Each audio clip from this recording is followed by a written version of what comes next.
안녕하세요. 수없이 힘든 시간을 거치며 이제야 좀 안정적이고 행복한 시간을 누리고 있는 40대 여성입니다. 기구한 인생이라는 게 참 뭔지 저는 여러 가지 우여곡절 끝에 40대 중반에 접어들며 이제야 좀 두 다리 쭉 뻗고 잘 수 있게 되었어요. 저는 지금까지 결혼을 총 두 번 했습니다. 남들은 대부분 한 번씩 하는 결혼을 저는 두 번 한 이유가 있었어요. 물론 요즘은 이혼 한 번에 결혼 두 번쯤이야 흠도 아니라고 하지만 저한테는 첫 번째 결혼의 실패가 큰 상처가 되어 여전히 가슴 한켠에 남아 있습니다. 지금부터 그 이야기를 좀 해보려고 하는데요. 저는 동기들의 소개로 첫 번째 남편을 만나게 되었습니다. 저는 초등학교 교사, 남편은 중학교 교사로 일하고 있었고 주위 반응이 나쁘지 않아 그때부터 연락을 주고받기 시작했습니다. 그렇게 몇 번을 만나다 보니 지적이고 사람 됨됨이가 좋아 보여 그 사람에게 호감이 생기게 되었고 1년 정도 연애를 하다가 결혼까지 하게 되었습니다. 교사들끼리 결혼하는 케이스는 아주 흔하디 흔하기 때문에 저희 역시도 무난하게 결혼을 했어요. 양가 허락을 받을 때도 누구 하나 반대하지 않고 환영해 주었고 남편 쪽이나 저희 쪽에서도 합의를 잘 해서 집도 혼수도 둘이서 같이 마련해 신혼집을 예쁘게 잘 꾸릴 수 있었습니다. 그 뒤로 남은 건 떡두꺼비 같은 자식 낳아 그저 재롱 피우는 거 보며 행복하게 사는 일이라고만 생각했어요. 하지만 한 치 앞도 못 보는 게 사람 인생이라고 그때부터 저의 지옥 같은 인생이 시작된 거였어요. 초반 3년까지는 좋았습니다. 둘 다 20대 후반에 결혼을 해서 급하게 아이 가질 것은 없다고 생각하면서 1년 동안 시간을 보내다가 2년 차부터 본격적으로 임신을 위해서 노력하기 시작했어요. 근데 아이 가지는 게 남들이 하는 것처럼 쉬운 일이 아니더라고요. 결혼하고 나서 처음 6개월 정도 되었을 때는 시어머니가 저희를 불러서 이렇게 이야기를 하더군요. 얘들아, 너희 결혼하고 나서 신혼 즐기고 싶은 거야 잘 알지만 민식이가 귀한 3대 독자이니까 되도록 빨리 아이를 낳도록 해. 그래야 니네 아빠도 마음 편히 대이을 손주 보면서 노년 보내시지 않겠니? 알았어 엄마. 걱정하지 마. 우리 둘 다 아직 신체 건강한 아이들인데 계획 세워서 시도하면 바로 예쁜 아가 들어설 거니까 조금만 기다리고 있어요. 네, 어머니, 곧 예쁜 손주 안겨드릴게요. 아유, 그럼 너희 둘이 어련히 알아서 하겠냐마는 이 엄마 입장에서는 하루라도 빨리 손주를 보고 싶어서 그러는 거니까 노력하자. 알았지? 그리고 첫째는 무조건 아들이야. 일단 우리 집 대를 이을 아들부터 낳고 그 뒤로는 딸도 낳으면서 하나하나 해보자고. 시어머니의 이야기에 속으로 지금이 어느 때인데 이런 말씀을 하시나 싶었습니다. 근데 3대 독자인 집안에서 집안의 대를 이을 남자아이를 원하는 건 당연하겠다 싶어 그 자리에서는 수긍을 하고 돌아섰어요. 그 뒤로는 저도 약간의 부담을 가지게 되었고 그날 이후 조금씩 남편과 상의를 해서 아이 계획을 세우기 시작했습니다. 아이가 생길 수 있는 날짜에 꼬박꼬박 남편과 노력을 했고 건강한 것도 많이 챙겨 먹고 운동도 하면서 소중한 우리 아기가 태어나기만을 바랬습니다. 하지만 간절히 원하며 임신 시도를 여러 번 했지만 이상하게 아이가 생기지 않더군요. 저는 분명 건강했고 남편도 누가 봐도 건강한 남자였는데 아이가 생기지 않으니 미치고 팔짝 뛰겠더라고요. 그 사이 시어머니의 압박은 점점 더 심해져만 갔습니다. 한 달, 두 달 지나기 무섭게 시어머니는 저희한테 물어보셨어요. 아니, 정확히는 저에게 물어보셨죠. 시도 때도 없이 전화를 하셔서는 정말 얼토당토 않은 이야기를 늘어놓으며 임신 압박을 하시는데 진짜 진절머리가 나는 줄 알았습니다. 얘야, 이번에는 어떻게 좀 됐어? 아니, 어떻게 그게 한 번에 그렇게 안 돼? 너 요즘 내가 보내준 보약은 챙겨 먹고 있는 거지? 네, 어머니, 다 챙겨 먹고 있어요. 꼬박꼬박 먹고 있으니까 조금만 더 기다려 주세요. 아니, 그 비싼 보약까지 해다 바치면서 신경 쓰고 있는데 결과가 눈에 안 보이니까 답답해서 그러잖아. 그 일랑 더 노력하기로 했으니까 걱정 마세요, 어머니. 금방 예쁜 아가 찾아올 거예요. 저는 시어머니의 압박에 조금씩 지쳐가고 짜증이 났지만 초반에는 좀 받아줬습니다. 제가 그 입장이 돼도 3대 독자 집안의 대를 이을 아기가 간절할 것 같았으니까요. 근데 시어머니의 행동은 점점 지나치기 시작했어요. 시어머니는 저희 집과 1시간 거리에 살면서도 밤낮 없이 찾아오기 시작했습니다. 게다가 남편이 집 비밀번호를 알려줬는지 제가 없을 때 들어와 있어 깜짝 놀란 적이 한두 번이 아니었죠. 그리고 불쑥 나타나 하는 일이라곤 정말 상상 이상의 행동들밖에 없었고요. 한 번은 이런 적이 있었습니다. 학교 일을 마치고 퇴근해 집에 들어갔다가 저는 그 자리에서 뒤집어지는 줄 알았어요. 왜냐면 거실에 들어서자마자 보인 광경이 정말 충격적이었거든요. 지친 몸을 이끌고 집으로 들어가자마자 본 광경은 쓰레기장이 따로 없는 저희 집 거실이었습니다. 또 언제 오신 건지 시어머니가 온 집안 곳곳에 두었던 쓰레기통을 다 헤집고 심지어 베란다에 있던 분리수거 통까지 싹 다 꺼내 뒤집어 놓았더라고요. 저는 보자마자 너무 놀라 물었습니다. 어머니, 지금 이게 다 뭐예요? 무슨 짓을 해놓으신 거예요? 너 내가 챙겨준 보약 정말 먹고 있는 거 맞아? 내가 온 집안에 있는 쓰레기통을 다 뒤져봤는데도 약봉지가 몇 개 안 나오잖아. 저기 봐라 저기. 내가 지금 다 찾아 겨우 꺼내놓은 게 7개밖에 안 돼. 이걸 대단하다고 해야 하는 건지 시어머니는 제가 임신이 되지 않자 본인이 사다 준 보약을 잘 먹고 있는지 확인하기 위해 저희 집에 있던 쓰레기통을 다 뒤졌던 겁니다. 그리고는 한쪽에 약봉지 7개를 나열해 놓았더라고요. 눈으로 보고도 믿기지 않는 집착 어린 상황을 보고 저는 더 참을 수 없어서 이야기를 했습니다. 어머니, 진짜 왜 이러세요? 약은 학교에도 가져가서 먹고 있어서 그래요. 게다가 저번 주에 이미 한 번 온 집안 쓰레기고 분리수거고 다 했는데 약봉지가 나오겠어요? 제가 잘 챙겨 먹고 있다고 했잖아요. 아니 근데 왜 애가 안 생기냐고 애가. 네가 약을 학교에서 먹고 있는지 아니면 집에서도 봉지만 뜯어서 싱크대에 버리는지 내가 어떻게 알아? 증명해. 당장 증명하라고. 제가 약 먹는 걸 증명하라는 시어머니의 고집스런 말에 어이가 없어서 순간 할 말을 잃었습니다. 그래서 물었어요. 제가 아무 말을 못하자 시어머니는 한술 더 떠서 이야기를 하기 시작하더라고요. 오늘부터 당장 내가 보낸 보약 먹는 거 사진 찍어 보내라. 아니, 그것도 못 믿겠으니까 동영상 찍어서 보내. 뭐라고요? 어머니, 진짜 왜 이러세요? 아직 저희 임신 시도한 지 1년도 안 됐어요. 이 정도 시간은 누구나 다 가진다고요. 왜 그런 억지를 피우세요? 그리고 저희 집에 이렇게 자꾸 불쑥 찾아오시는 것도 저 불편해요. 어머니 때문에 오히려 오려던 아기도 다 도망가게 생겼다고요. 뭐야? 너 지금 말 다 했어? 시어머니와의 언쟁이 높아질 때쯤 남편도 귀가를 했고 저희 둘이 싸우고 있는 소리가 밖에까지 들렸는지 헐레벌떡 문을 열고 저희 쪽으로 오는 게 느껴졌습니다.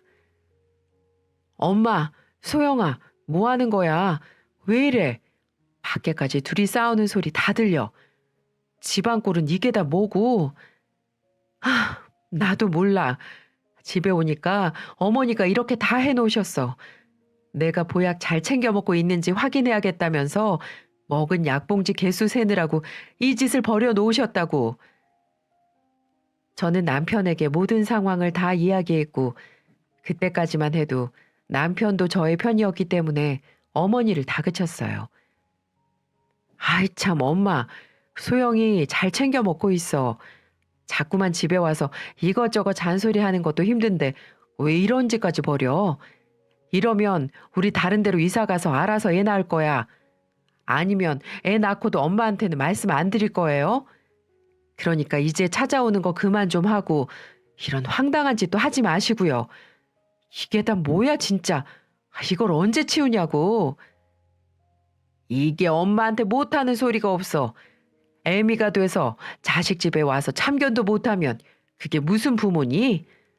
너네 온 집안이 지금 다 지켜보고 있다는 것만 알고 있어. 너네 아들 못 낳으면 우리 집 그대로 대 끊기고 망하는 거라고. 알아들었어? 시어머니는 남편까지 본인한테 뭐라고 하니 더 화가 났는지 더 부담스러운 말만 남기고는 집에서 나가버렸어요. 결혼 후 1년 정도밖에 안 된 저희에게는 너무나도 가혹한 시간이었습니다. 그래도 그때까지만 해도 저를 사랑한다고 생각했던 남편은 괜찮다고 저를 다독여 주었죠. 여보, 괜찮아. 우리 아직 젊어. 그러니까 조금만 더 노력하자. 내가 엄마한테 말해서 비밀번호 바꿀 테니까 이제 더 신경 쓰지 말고 당신은 마음 편안하게 먹어. 그래야 임신도 잘 되지. 고마워 여보. 저를 다독여준 남편은 그 더러운 쓰레기장 같은 거실도 아무 말 없이 치우기 시작했어요. 저를 생각해주는 마음에 고마워 함께 치우며 남편을 생각해서라도 아기를 가지기 위해 더 노력해야겠다는 생각을 하게 되었죠. 하지만 그 이후로도 계속해서 임신은 되지 않았고 시어머니의 독촉이 계속되며 남편도 지치기 시작하는지 점점 변하기 시작했습니다. 결국 1년을 더 노력을 하다가 안 돼 주변에서도 병원을 가보라고 하기에 남편과 같이 산부인과를 찾게 되었어요. 떨리는 마음으로 저희 둘은 병원에서 검사를 했고 결과는 충격적이었습니다. 생각지도 못했던 난임의 이유는 바로 저의 난소 유착 때문이었어요. 평소 생리통이 좀 심하긴 했지만 남들도 다 겪는 정도였기 때문에 크게 생각하지 않았죠. 근데 이 모든 게 난소 유착 때문이었고 나팔관도 같이 막혀 있었기 때문에 임신이 되지 않았던 거였어요. 저는 너무나도 충격을 받고 그 자리에서 정말 하염없이 울게 되었죠. 하지만 희망이 있다면 수술까지 하고 시험관까지 하면 아기를 낳을 수도 있을 거라는 말을 해주어 저는 지푸라기라도 잡는 심정으로 그 희망에 기대 보려고 했어요. 하지만 그 희망은 저만 가진 거였더라고요. 옆에서 모든 걸 다 같이 들은 남편은 그날부터 태도가 바뀌기 시작했습니다. 남편의 태도는 산부인과에서 나오자마자 바뀌더군요. 정말 황당 그 자체였죠. 힘겨운 마음으로 산부인과에서 나와 남편에게 기대 쉬고 싶었던 저는 순간 들려온 남편의 말로 인해 그 자리에서 쓰러질 뻔했습니다. 나 지금 당신 보고 싶지 않으니까 집에는 따로 가자. 차는 내가 끌고 왔으니까 내가 다시 가지고 갈게. 당신은 택시를 타고 오든 버스를 타고 오든 알아서 해. 뭐라고? 당신 어떻게 말을 그렇게 해? 지금 누구보다 힘든 건 나 아니야? 위로는 못 해줄 망정 지금 이게 무슨 짓이야? 당신이야말로 뭘 모르는 소리 한다. 나는 지금 대가 끊기게 생겼어. 근데 뭐? 당신이 누구보다 힘든 상황이라고? 참네. 이렇게 이기적인 것도 마누라라고 내가 데리고 살았다. 더 할 말 없으니까 알아서 가. 남편은 곧바로 따져 물은 저에게 더 심한 말을 하고는 그 자리에서 떠나버렸어요. 정말 어이없으면서도 가슴이 사무치게 힘든 시간이었습니다. 내가 믿고 살았던 남편이 맞나 싶을 정도로 실망스러우면서도 미웠죠. 하지만 남편은 그 뒤로 멈추지 않고 미운 짓만 골라 해댔습니다. 남편이 따로 가자고 말하던 그 뒤로 저는 집에 도착을 했는데도 집에 없길래 어디 다른 데 가서 마음을 추스르고 있는 걸로 생각을 했어요. 근데 집에 간신히 들어와 옷도 벗지 못하고 울고 있는 저에게 대뜸 시어머니에게서 전화가 왔습니다. 울면서 정신이 제대로 차려져 있지 않은 상태에서 전화를 받은 저는 전화기 너머로 들려온 시어머니의 말에 더욱 세상이 무너지는 듯한 시간을 보내야 했어요. 이혼해라. 불임 원인이 다 너한테 있는 거였다면서? 내가 진작에 병원부터 끌고 가서 검사를 했었어야 했는데 내가 미련해가지고 너를 이 집으로 들였다. 내가 미친 거야. 내가. 당장 이혼해. 너 같은 거 며느리로 둘 수 없으니까 당장 우리 집안에서 나가버리라고. 어쩜 두 모자가 이렇게나 이기적이고 똑같은지. 며느리의 기분은 안중에도 없는 시어머니에게 저도 똑같이 화를 냈습니다. 어머니, 어쩌면 그렇게 이기적이세요? 남편도 그래요. 저한테 어떻게 그렇게 가혹할 수가 있어요. 남편도 이해가 안 되지만 저는 어머니도 정말 이해가 안 돼요. 어머니, 저랑 같은 여자 아니에요? 같은 여자로서 지금 제 기분이 어떨지 조금도 염려가 안 되시는 거예요? 정말 너무하신 거 아니냐고요. 야, 여자가 결혼을 했으면 마누라고 엄마로 사는 거지. 여자가 어딨어? 이러니 무슨 임신이 되겠냐고. 내가 진짜 어이가 없어서. 아무튼 나 이제 너 같은 거 며느리로 못 둔다. 그렇게 알아. 시어머니는 저의 울부짖는 말에도 아랑곳 않고 전화를 끊어버리셨어요. 저도 더 이상은 이 집의 며느리로 살고 싶지 않아서 이혼을 결심했습니다. 그래서 그날 저녁 퇴근하고 돌아온 남편에게 이혼을 통보하게 되었죠. 당신 그걸 고세 어머니한테 가서 다 말해? 진짜 네가 인간이니? 그래, 나도 이제 못 해먹겠다. 3대 독자 집안에 시집 와서 온갖 수모를 이렇게 겪게 될 줄은 정말 꿈에도 몰랐어. 나도 앞으로는 더 이렇게 살 이유 없을 것 같으니까 이혼하자. 니네 엄마 말대로 이혼해. 남편은 제 감정에 못 이겨 시어머니에게 다 말해놓고는 이혼 이야기까지 나올 줄은 생각 못했는지 시어머니에 이어 저까지 이혼 이야기를 꺼내니 그제서야 수습을 하기 시작하더군요. 여보, 아니 나도 아까는 진짜 마음이 힘들고 괴롭고 그래서 엄마한테 가서 얘기했는데 엄마가 이혼하라고 할 줄은 꿈에도 몰랐어. 나는 그냥 엄마한테 속풀이만 좀 할 생각이었어. 정말이야. 나 당신하고 이혼까지 할 생각은 없었다고. 불임 클리닉 받으면서 수술하고 시험관까지 해보자. 나도 노력할게. 아까는 미안했어. 지금도 미안하고. 그러니까 제발 화 풀어. 미안해 여보. 진심인 듯 눈물까지 고이며 말하는 남편을 보면서 진심으로 아까의 행동을 후회하고 있구나 생각을 했습니다. 남편의 말에 눈물을 펑펑 쏟으며 네가 나한테 어떻게 그럴 수 있냐고 화를 내는 저를 어렵게 다가와 안아주었고 그 자리에서 저는 겨우 조금의 위로를 받을 수 있었습니다. 그날 이후 저는 시어머니의 태도가 차갑게 변한 걸 느끼면서도 남편과 다시 노력을 하기로 했어요. 병원에 가서 수술 상담도 받고 여러 가지 힘든 노력이긴 했지만 저는 누구보다도 열심히 해보려고 마음을 먹었죠. 하지만 시어머니는 그 뒤에서 또 다른 노력을 하고 있었고 저는 그 노력에 완전히 KO패를 당하고 말았습니다. 시어머니는 그날 이후 저만 보면 못 잡아먹어서 안달이었죠. 집안 말아먹는 년이라고 하며 막말을 마구 퍼부었고요. 그때는 병원에 다니며 나름 노력을 하던 시기였는데 어느 순간부터 남편이 저와 각방을 쓰려고 하고 저를 슬슬 피하려고 하더라고요. 처음에는 학교 일이 피곤해서 그런가 보다 생각하고 말았는데 갈수록 병원에도 같이 안 가려고 하고 가정에도 소홀해지기 시작하더군요. 그런데 갑자기 남편이 변한 이유를 시모라는 사람 입에서 듣고 경악을 금치 못하게 됐습니다. 어느 날 집으로 연락도 없이 찾아왔더라고요. 에휴, 애도 못 낳고 여자도 아닌 주제에 너는 대체 언제 나가 떨어질 거니? 너 이제 이 집에서 환영하는 사람 아무도 없어. 그러니까 당장 나가란 말이야. 무슨 오기로 이혼도 안 하고 이렇게 버티는 건데?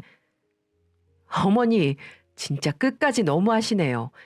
지금 저희 병원 다니면서 노력하고 있다고 했잖아요. 우리 부부 일을 왜 중간에 나서서 일을 크게 만들려고 그러세요? 어머니야말로 머리가 있으면 생각이라는 걸 하시면서 말씀하세요. 요즘 세상에 어떤 바보 천지가 시어머니가 하라고 하면 네 하고 말을 들어요. 조금 더 기다려 보세요. 어느 세월에 나는 못 기다린다고. 그리고 그게 될지 안 될지 어떻게 하는데? 그러니까 당장 이 집안에서 나가라고. 나만 이러는 줄 아니? 우리 집 식구들 전부 이혼하길 바란다. 도대체 눈치가 있는 거니 없는 거니? 어머니, 진짜 그러시는 거 아니에요. 그리고 이혼을 결정해도 제가 결정해요. 뭔데 자꾸 참견이세요, 짜증나게? 한 번만 더 그렇게 말씀하시면 더는 못 참습니다. 저도 성격 있는 여자라고요. 어머니 꼬락서니를 보세요. 다른 사람은 안중에도 없이 본인만 아는 그런 사람 밑으로 어떤 사람이 며느리 하겠다고 나서겠어요? 그러니 이래라 저래라 명령하지 마시라고요. 내가 당신 며느리 안 합니다. 별꼴이야 진짜. 그래, 너 말 한번 잘했다. 제발 내 며느리 하지 마. 그리고 뭐? 꼬락서니? 이제 보니까 아주 그냥 경우가 없구나 너. 초등학교 선생이라고 좋게 봐줬더니만 그냥 개차반이었어. 네가 걱정 안 해도 내 며느리로 들어오겠다는 사람 벌써 줄 서 있으니까 걱정 마렴. 그리고 너한테는 미안하게 됐다마는 요즘 우리 아들 만나는 여자 있다. 내가 내 친구 딸 한 명 소개시켜줬다. 저놈이 미안하다고 너한테 기어코 말하지 말라고 당부했는데 안 되겠어. 내가 처리해야지. 이렇게 질질 끌었다가는 내가 속 터져서 못 살겠어. 네? 뭐라고요? 이 사람한테 여자가 생겼다고요? 그 순간 남편은 안절부절 어쩔 줄을 몰라 하더라고요. 표정을 보니 그 말이 사실인 듯 보였습니다. 이런 개 같은 경우가 어디 있나요? 남편 놈하고 이혼도 안 하고 뻔히 법적으로 남아있는데 자기 친구 딸을 소개해줬다니요. 남편은 갑자기 상황이 이렇게 되자 자포자기한 듯 제 얼굴을 똑바로 쳐다보지도 못하더군요. 그 모습을 보고 시모가 자세히 연설을 해주시더군요. 그래, 우리 친구 중에 이혼한 딸이 하나 있는데 이미 산부인과 가서 임신 기능 검사도 다 마쳤어. 걔는 아주 자국 나이까지 젊어서 애가 숨풍숨풍 잘 나올 거란다. 그러니까 제발 너는 좀 그냥 이혼해. 내 위자료는 넉넉히 챙겨주마. 시어머니는 본인 고집대로 모든 것을 저에게 다 말했습니다. 저는 너무 놀라 남편에게 물었어요. 당신, 지금 어머니 말이 다 사실이야? 정말 너 여자 생겼니? 그런 거야? 아, 진짜 엄마도 내가 알아서 잘 말한다니까. 나 지금 만나는 여자 있어. 나도 죄책감이 드는 건 사실이지만 우리 집안을 위해 어쩔 수가 없어. 그러니까 이혼해. 그게 서로에게 행복한 길이야. 뭐? 뭐라고? 바람피고 이혼 요구한 게 행복한 길이라고? 너 진짜 내가 알던 그 사람 맞니? 왜 이렇게 쓰레기가 된 건데? 정말 소름 돋는다. 니네 엄마 때문에 이렇게 변한 거니? 그래, 이혼하자. 하지만 지금 너랑 옆에 아줌마 너, 지금 나한테 했던 행동들 그 말 분명 후회하게 될 거야. 여자가 한번 한을 품으면 어떻게 되는 줄 알지? 두고 봐 이것들아. 이 쓰레기 같은 자식들아. 저는 이렇게 말을 하고 남편의 뺨을 날려버렸습니다. 저의 갑작스런 행동에 두 사람 모두 얼빠진 표정을 짓더군요. 이혼을 하더라도 한 방 먹이고 끝내고 싶어서 제가 돌발 행동을 했던 겁니다. 그리고 저는 바로 그 집에서 더 있을 수 없어 뛰쳐나왔습니다. 그리고 다음 날부터 흥신소를 알아보고는 남편의 바람 현장을 하나하나 수집하기 시작했습니다. 그 사이 이혼 서류를 제출해 이혼 조정 기간을 가지며 시간을 끌었고 흥신소에서 받은 사진들을 통해서 저는 그들의 바람 현장을 제대로 잡을 수가 있었죠. 그들은 제가 증거를 보여줬는데도 모든 원인을 제게 돌리더군요. 불임을 속이고 결혼을 했다면서 저를 사기꾼으로 몰아갔습니다. 하지만 우리나라의 법은 그렇게 호락호락하지 않았어요. 재판 결과 모든 이혼의 책임은 남편에게 있다면서 재산 분할과 정신적인 위자료를 지급하라는 판결을 받을 수 있었습니다. 그 결과 그들에게 재산 분할과 위자료를 제대로 다 받아낼 수 있었어요. 처음에는 재판장에서 바람이 아니라고 불임을 원인 삼으며 저에게 다 이혼 사유를 뒤집어 씌우려고 했던 그들에게 보란 듯이 사진을 제출하니 승리의 신은 저의 손을 들어주었습니다. 그리고 저는 거기서 끝내지 않았어요. 남편이 다니는 학교에 소문을 내기 시작했죠. 전단지를 만들어 학생들이 등교하는 시간에 맞춰 김땡땡 선생님 본처를 두고 바람 펴서 이혼했습니다. 그 본처는 충격으로 정신과 약을 먹고 있고요.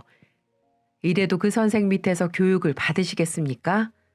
라고 말이죠. 물론 제가 전단지를 뿌리진 않았습니다. 알바를 고용해서 1시간에 3만 원을 주고 학교 정문에 뿌리라고 부탁을 했죠. 그랬더니 학교가 난리가 났습니다.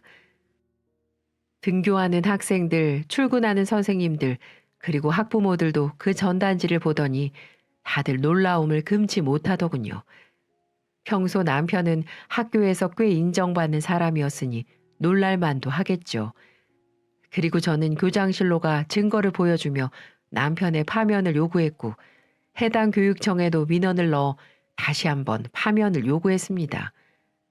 그 결과 남편 놈은 결국 파면이라는 중징계를 받을 수 있었고요. 파면이라는 말은 3년간 교사직이나 기타 공무원 진출이 불가능하고 연금도 삭감되기 때문에 남편에게는 그야말로 벼랑 끝에 내몰린 거나 마찬가지였죠.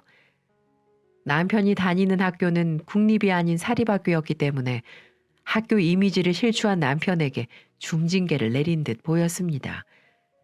그렇게 저는 남편에게 시원하게 사이다 복수를 하고 제 인생을 살게 되었죠. 이혼 후에는 남자든 결혼이든 전부 다 끔찍해서 오로지 교사 일에만 매진을 하고 있었습니다. 학교에서 어려운 업무들은 제가 다 도맡아 하며 승진해서 노년만 편하게 살자 하는 생각으로 승진 점수를 채우기 위해서 정말 열심히 지내고 있었죠. 하지만 제게 또 한 번의 시련이 찾아오게 되었습니다. 저를 언제나 응원해주고 사랑해주었던 저희 아빠가 돌아가시게 되었어요. 아빠가 이 세상에 없다고 생각을 하니 믿겨지지가 않았습니다. 지금이라도 아빠하고 부르면 달려와 줄 것만 같았습니다. 하지만 저는 현실을 인정할 수밖에 없었어요. 저는 엄마를 부여잡고 아빠를 좋은 곳으로 보내드리고 결정을 했습니다. 그리고 엄마와 저는 아빠 없는 세상에서 조금이라도 더 잘 살아보기 위해서 생전에 아빠가 부동산 투자로 남겨두셨던 재산과 사망보험금, 그리고 제가 모아놓은 돈, 부족한 돈은 대출을 껴서 지방에 3층짜리 건물을 하나 매입하기로 했습니다. 지방은 서울이나 수도권하고는 달리 건물 가격이 엄청나게 비싼 건 아니기 때문에 가능했죠. 엄마는 엄마 몫으로 가야 할 재산 대부분을 저한테 넘겨주면서 건물을 매입하는 걸 도와주셨고 저를 응원해 주셨습니다. 제가 낮에는 학교에 출근해야 되기 때문에 엄마가 건물 관리도 틈틈이 도와주셨고요. 나름 번화가 쪽에 있는 건물의 평수도 커서 병원과 약국, 커피숍이 들어서면서 건물 가치가 올라가고 수입이 좋은 편이었어요. 그걸로 저와 엄마는 돈 모으는 재미로 시간 가는 줄 모르고 한동안 살았네요. 그렇게 몇 년을 평화롭게 지내고 있던 중에 저는 다시는 보고 싶지 않은 얼굴을 또 한 번 마주쳐야 했습니다. 저는 건물 관리를 용역업체에 맡겨두었는데 청소 역시 용역업체에서 해주고 있는 걸 체크하며 세입자들이 편안하게 건물을 쓸 수 있게끔 해주고 있었어요. 그리고 한 번씩 저도 건물에 방문을 했었기 때문에 그날도 제 건물에 들렀다가 머리에 청소 두건을 쓰고 있는 한 사람을 보고는 깜짝 놀라고 말았습니다. 화장실에서 변기를 닦으며 열심히 청소하고 있는 사람은 바로 전 시어머니였어요. 시어머니도 저를 보더니 기겁을 하더군요. 니년이 여기 웬일이야? 여기 내과 왔니? 요즘 살만한가 보다.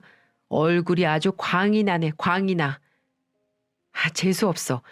당신이 병원에 오든 일보러 오든 뭔 상관인데요? 그리고 저기 변기 더러운 거 안 보이세요? 거울에도 물때가 그대로 있잖아요. 청소 똑바로 안 하실래요? 네가 뭔 상관이야? 왜 내가 지금 이 모양 이 꼴이라 웃음니? 그냥 집에 있기 따분해서 운동 삼아 일하고 있다. 그러니 네 갈 길 가. 다시는 마주치지 말자 이년아. 전 시모는 딱 봐도 거지꼴 모습을 하고는 자존심은 있는지 운동 삼아 청소를 하고 있다고 하더군요. 어이가 없어서 말을 했습니다. 운동 삼아 좋아하시네. 왜 당신 아들 학교에서 잘리니까 돈이 궁해졌수? 그리고 나 이 건물 건물주야. 그따위로 일할 거야? 당신 용역업체 안 되겠네. 못 써먹겠어. 인간 같지도 않은 사람 채용해서는 왜 기분을 상하게 하는 거야? 내일부터 저희 건물에 오실 필요 없어요. 그리고 지금 당장 여기서 나가세요. 뭐라고? 네 건물이라고? 제 말에 당황을 했는지 아무 말도 못하고 있던 시모는 몇 번이고 정말 건물주가 맞느냐고 물어보더니 땅을 치며 후회하는 표정을 짓더군요. 전 그 모습을 뒤로 하고 바로 용역업체에 전화해서 전 시모를 내 건물에 출근시키지 말라고 당부했습니다. 청소를 거지같이 해서 사람들한테 불평불만이 많이 들린다면서 말이죠. 그랬더니 그 청소업체 대표는 당장 자르겠다고 말하면서 제게 연신 죄송하다며 말을 했습니다. 결국 시모는 바로 다음 날 문자로 잘린 사실을 통보받았다고 했습니다. 얼마나 속이 시원하던지. 제가 살고 있던 동네는 도시가 그렇게 크지 않기 때문에 알만한 사람들은 다 알 정도인데 이 청소업계에서도 한번 이미지가 나빠지면 블랙리스트에 올라 그 어디에서도 일자리를 구하지 못한다고 했습니다. 기술도 없고 돈도 없고 능력도 없는 전 시모에게는 청소 일이 그나마 할 수 있는 마지막 직업이었을 텐데 그것마저 잘려버리니 아마 앞으로 고통 속에 살게 될 것은 분명해 보였어요. 그 모습을 보고 정말 10년 묵은 채증이 내려간 것 같아 얼마나 시원했는지 몰라요. 그런데 이 전 시모라는 사람도 호락호락한 사람이 아니었습니다. 제가 일을 못하게 만들어버리자 도끼를 품고 제게 와서는 다짜고짜 제 뺨을 때리기 시작하더군요. 저도 지지 않고 같이 뺨을 때렸고요. 그런데 이 여자가 얼마나 힘이 센지 제가 바닥에 꼬꾸라지고 말았습니다. 그렇게 전 오늘도 이렇게 당하는 건가 생각을 하고 있었는데 바로 그 순간 저의 구세주가 나타났습니다. 그 사람은 바로 현재 저의 시어머니였고 저의 현 시어머니는 제 발목을 잡고 늘어지고 있는 전 시어머니에게 놀라운 행동을 하셨어요. 바로 옆에 있는 물걸레 하나를 집어 이 여자 면상으로 패대기를 쳐버렸거든요. 그리고는 속 시원한 복수를 해주기 시작하셨습니다. 야, 네가 그 말로만 듣던 못돼 처먹은 년이구나. 당장 내 며느리한테서 못 떨어져? 어느 안전이라고 지금 그따위 짓을 벌이고 있어. 당장 떨어져. 뭐야? 며느리라니? 당신 누구야? 누구긴 누구야? 이 며느리 시엄마지. 당장 꺼져. 너 내가 다 들었어? 진짜 인간 같지도 않은 게 왜 여기 와서 또 행패를 부리길. 보니까 현 시어머니도 힘이 보통이 아니더군요. 물걸레 자루를 들고 있으니까 전 시모는 바로 꼬리를 내렸고요. 그리고는 도저히 안 되겠는지 씩씩거리며 도망을 쳤습니다. 정말 현 시어머니 아니었으면 어떻게 될지 모르는 상태였는데 때마침 와준 어머니가 얼마나 고마웠는지 모릅니다. 그리고 어머니는 놀란 저를 안아주며 다독여 주셨습니다. 참, 이게 무슨 질기나견이니. 됐다. 이제 갔으니까 됐어. 가자, 아가. 오늘 저녁은 다음에 먹자. 이 시어머니가 다음에 사줄게. 일단 집에 가서 쉬자. 현 시어머니의 말에 저는 집으로 돌아갔습니다. 그리고 그 뒤에 들어온 남편에게까지 위로를 받으며 그 하루를 잘 마무리할 수 있었네요. 이게 다 무슨 이야기인가 싶으시죠?